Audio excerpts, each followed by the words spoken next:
third graders. So today we are going to be designing our sketchbook covers. We are going to get a colored paper. Everyone in the class is going to get the same color. You might not get this color, but every class is going to get the same color so that I can tell each class apart. And you are going to write your name and your art code, then you're going to flip it over. Now we are going to be designing our sketchbook covers by learning how to create bubble letters or block letters. Now if you already know how to make these, that's great. I'm going to show you a tip or trick that I learned that makes it a little bit easier, but there's definitely more than one way to do it.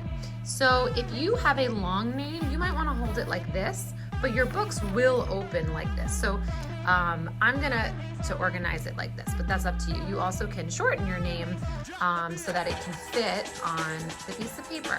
So to get started, I'm going to really lightly, and we want to make it big because we're going to be doing some patterns inside if we have time. So I don't want to write too small. So really as big as I can fit it, I'm going to write Sam, which is my nickname.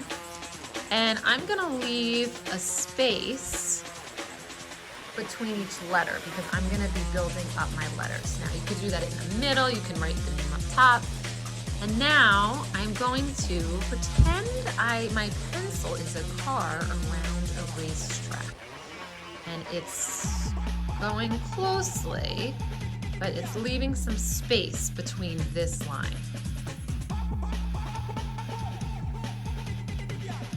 And then it's gonna connect over here.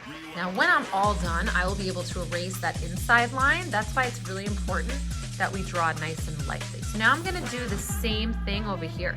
Now if you notice, I have a curved edge, but if you wanted yours to be more like block letters instead of bubble letters, then that would be a little bit different.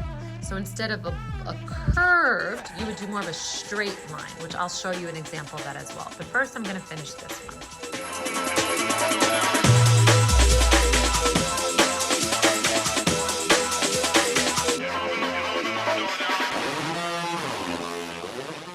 Now that I have that, I'm going to erase the line in the middle.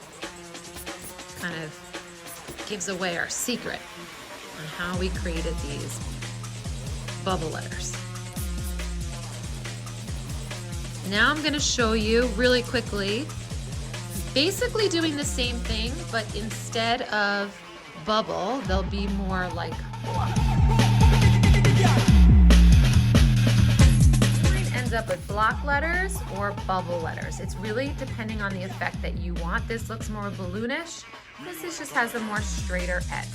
So I'm going to stick with this one for my project. You're going to get some Sharpies. So once you're done with this step, we're going to outline it in Sharpie. And then if you have time, there will be some worksheets on the tables with lots of different patterns. And you can use these patterns or you can come up with your own and you can put patterns inside your letters. If you finish that, you can even make some type of border or frame. It really depends on how quickly you work. I don't want anyone rushing, so if you only get done your letters and you outline them in Sharpie, that's fine too. So right now I'm gonna speed it up.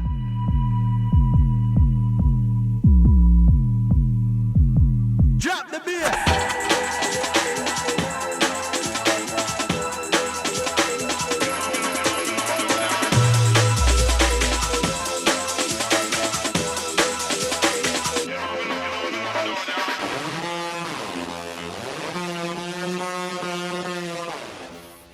So here you can see I finished. I was able to add a border. You might not have time for that. You might have time for more than that. You will have different size Sharpies where I use the skinny one for these parts, so it gives a little variety. I outlined with this one.